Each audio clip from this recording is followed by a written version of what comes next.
So this should be pretty easy to identify. This should be pretty easy to identify later on. You've got these really distinct palmate leaves, long petiole, and then that fruit. But also look at the new growth, those bracts that open.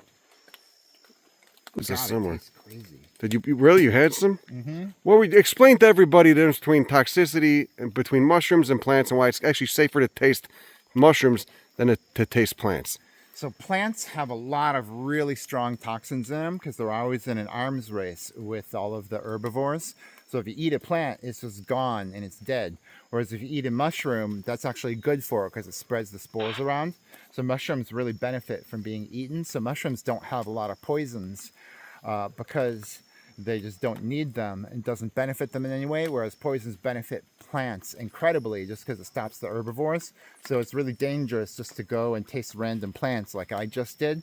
But if you take a deadly mushroom and you chew it up and spit it out, nothing happens. It's totally safe. So evolutionarily speaking, there's much more incentive for plants to be toxic than for mushrooms. What about for toxic mushrooms like death caps and stuff?